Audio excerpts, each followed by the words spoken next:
بسم الله الرحمن الرحیم. ګرانو ملګرو، تاسو ته په انګلیش ټو پښتو لرنینګ چینل کې په خیرالی او ستړي مه شوئ. ملګرو، په ننني کلاس کې مې ستاسو دپاره ډېرې مهمې جملې راوړي دي. تاسو ته ما مخکې مې ویلي چې زه به ستاسو دپاره هغه جملې راوړم کوم سره چې ستاسو انګلیسي روانیږي. یعنې که تاسو وایئ چې موږ روان انګلیش زده کړو، نو دا به تاسو څنګه زده کوئ؟ دا به په همدې طریقه باندې تاسو زده کوئ. راځئ چې نن خپل نننی کلاس شروع کړو. پهلنی سنټنس موږ سره څه دی؟ What return did I get؟ ما ته پکې څه میلاو شو؟ اکثر موږ وایي که نه لکه موږ دا کار وکړو نو ما ته په دې کې څه میلاو شو. موږ وایي که نه په پښتو کې، نو تاسو به په انګلیش کې څه وایي؟ What return did I get؟ یعنې که ته چېرته یو کس ویل لکه ما ته دې څیز کې څه میلاو شو، نو په انګلیش کې به ورته وایې What return did I get؟ Read my lips، زما خبره په غور واوره. موږ اکثر وایي که نه په پښتو کې لکه زما دا خبره په غور واوره. که موږ چېرته یو کس ته وایي چې زما خبره په غور واوره، نو په انګلیش کې به ورته وایي read my lips. all are not like you، ټول ستا په شان نه دي. موږ اکثر وایي که نه په پښتو کې یو بل کس ته موږ لکه دا ټول خلک خو مړه ستا په رنګي نه دي که نه، نو موږ به ورته څه وایي all are not like you.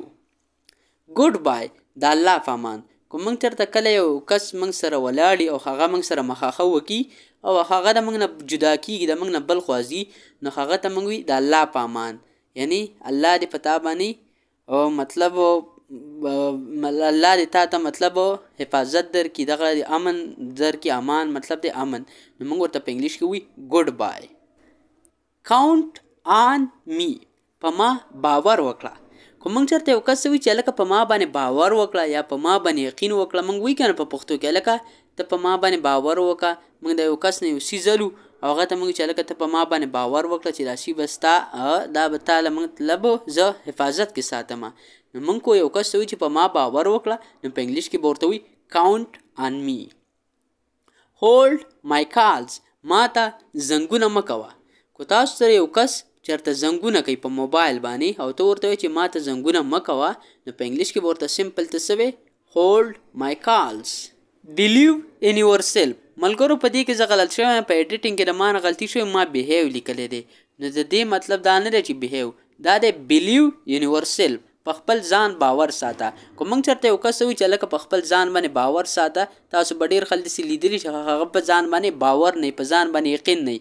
که یو غټ کار راشي، اوس که مطلب د هغه یو امتحان راشي او هغه په خپل ځان باندې باور نه وي، یقین یې په ځان باندې نه وي، نو هغه هېڅکله هم په هغې کې نشي کامیابېدلی. نو د دې لپاره ضروري چې هغه پیله په خپل ځان باندې باور وساتي، نو بیا به هغه په چیلنجز باندې هغه به بیا په دنیا کې یو کامیاب انسان جوړېږي، په سخته کې هم هغه مخکې تللی شي. که موږ چېرته یو کس وایي چې په خپل ځان باندې باور ساته، نو په انګلیش کې به ورته وایي بلیو ان یور سیلف.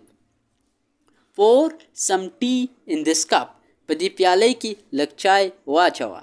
موږ په خپل کور کې هم وایي، موږ چې چېرته لاړ هم شو، لکه موږ یو کس ته وایي هلکه په دې پیالۍ کې ما ته لږ چای واچوه، نو تاسو به ورته په انګلیش کې څه وایي pour some tea in this cup. پور چې کومه دی دا څه ته وایي؟ اوس سمپل زه تاسو په دې باندې پوهوم. POUR پور چې کومه دی دا موږ کله چې موږ د کټل نه پیلۍ ته چینک نه موږ پیلۍ ته کوم چې ورچو، دغه ورچولو ته څه وایي؟ دې ته وایي پور. یعنې که چېرته تاسو یو کس ته وایي چې په دې پیالۍ کې لږ چای واچوه، نو تاسو به ورته څه وایي pour some tea in this cup. give it up، دا پرېږده. که موږ چېرته یو کس وایي چې هلکه دا څیز پرېږده، تاسو خپل یو ملګري ته وایي چې هلکه به دا څیز پرېږده دا ماله یا دا داسې که، نو تاسو ورته سمپل په انګلیش کې څه ویل شي give it up. give it back، دا واپس کړه. تاسو خپل ملګري ته وایي چې هلکه دا څیز واپس کړه. هغه کو چېرته د دوکاندار نه یو څیز راوالي، مثال خبر هغه یو دوکاندار نه یو جاکټ راوالي او ته ورته وایي چې هلکه دا څیز واپس کړه، نو دغه واپس کېدو لپاره به موږ په انګلیش کې څه وایي give it back. یعنې دا ګوره ډېرې مهمې جملې دي. که موږ او تاسو چېرته دا زده کړو انګلیسۍ کې، نو هېڅ هم نشته، همدغه رنګې خبرې دي. کمې خبرې چې موږ په پښتو کې کوو، نو دا به موږ په انګلیسۍ کې څنګه زده کوو؟ نو د دې لپاره څه ضروري دي؟ دې لپاره دا ضروري دي چې تاسو روزانه چې را کم کلاسونه درته زه اپلوډ کوم او دا تاسو ګورئ، نو انشاءالله بیا به تاسو ته یو میاشت بعد به تاسو ته په انګلیسۍ کې هېڅ قسمه مسله نه وي. بل سنټنس موږ سره سره people are weird، عجیبه خلق دی. موږ وایي که نه لکه موږ وایو عجیبه خلق دی، یاره دا اوس څنګه خلق دی، نو دغه عجیبه خلکو دپاره موږ به په انګلیش کې څه وایي people are weird یعنی موږ وی دا څنګه عجیبه حل دی یار. time will tell وخت به ښیي. ها time will tell د دې مطلب دی وخت به ښیي. یعنی که ته چېرته یو کس درته وایي چې هلکه ته دا څیز نشي کولی ته دا کار نشي کولی او ته ورته وایي چې هلکه وخت به ښیي یعنی وخت به ښیي چې مطلب زه څنګه دا کار کولی شم نو دا څه دی time will tell. دا به موږ په انګلیسي کې همدغه رنګې وایي. do the dishes لوښي وینځه. یعنی که تاسو چېرته په خپل کور کې یاستئ یا په کوم ځای کې هم تاسو یاستئ ایون په هاسټل کې یاستئ او تاسو په ایون په بهر ملک کې یاستئ په کمره کې یاستئ او تاسو یو خپل ملګري ته وایئ چې لوښي وینځه نو دې دپاره موږ څه استعمالو do the dishes. dishes موږ څه ته وایي dishes چې کوم دی تاسو پلیټ کاسه ډونګه کپونه لا ټول هر څه چې کوم راغونډ شي دا لوښي چې ورته موږ په پښتو کې وایي دې ته موږ په انګلیش کې ډیشز ویلی شو. یعنی که تاسو چېرته یو کس ته وایي چې لوښي وینځه نو په انګلیش کې ورته سمپل څه ویلی شئ do the dishes. یعنی دا اوس مطلب چې کله تاسو دا کلاس نه کتلی تاسو وایي چې هلکه لوښي وینځه دا اوس موږ په انګلیش کې څنګه وایي نو کله تاسو کلاس تر پایه پورې ګوره انشاءالله بیا به تاسو ته مسله نه وي. او انګلیسي زده کولو دپاره مین څه طریقه ده مین طریقه دا ده چې تاسو کومې خبرې په پښتو کې کوئ نو دا به په انګلیسي کې څنګه کوئ.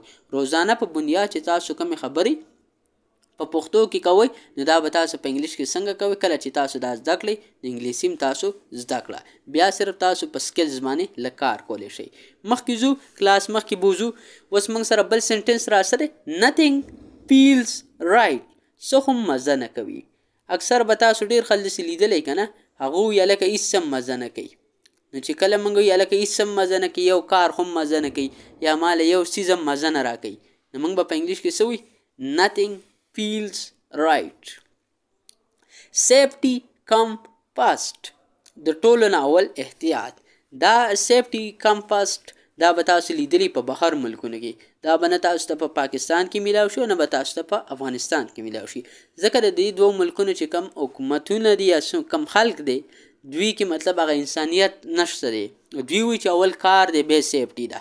خو کله هم چې تاسو په بار ملک کې کار کوئ یا تاسو ډرایوینګ کوئ تاسو به چې ډرایوینګ کوئ نو تاسو به بیلټ لګولی نو د ټولو نه اول څه سیفټي ضروري ده نو موږ په انګلیش کې وایي سیفټي کم فاست.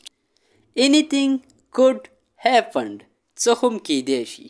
موږ اکثر په پښتو کې ویلی شو هلکه څه هم کیدی شي. و د دې اسان مثال زه تاسو له څه درکړم که تاسو چېرته په یو ځای کې یاستئ او مطلب یا تاسو له بل مثال در کوم دا مثال در کوم چې کله تاسو وایئ چې هلکه سبا روژه هم کیدی شي او اختر هم کیدلی شي یعنی څه هم کیدی شي اختر هم کیدی شي او روژه هم کیدی شي نو تاسو په انګلیش کې سمپل څه ویلی شي anything could happen. happen چې کومه دی موږ کیدی شي یو واقعه کیدل یا یو کار کیدو دپاره موږ په انګلیسي کې څه استعمالو happen. یعنی که تاسو چېرته وایئ چې څه هم کیدی شي نو په انګلیش کې سمپل تاسو دا زده کوئ anything could happen. ملګرو دا و زموږ نننی کلاس. زه امید کوم چې دا کلاس به تاسو تر پایه پورې هم کتلی او د دې نه به تاسو ډېر هر څه هم زده کړي. تاسو زه بار بار وایم ملګرو که چېرته تاسو انګلیسي زده کول غواړئ نو صرف 10 منټه ټیم موږ له راکوئ روزانه او په دې کې به موږ تاسو ته کمې چې موږ خبرې په پښتو کې کوو دا به تاسو څه کوو. تاسو چې کم ځای ته مارکیټ ته ځئ هغه سره به څنګه خبرې کوئ. روژې باره کې مې هم تاسو دپاره کلاس تیار کړی ما تاسو ته مخکې هم ویلي هغه به هم زه تاسو ته اپلوډ کړم او انشاءالله تعالی چې په انګلیسۍ کې تاسو څه قسمه مسلې هغه ټولې به موږ په اسانه طریقه ستاسو دپاره حل کوو. ملګرو نننی کلاس زموږ پای ته ورسېدو.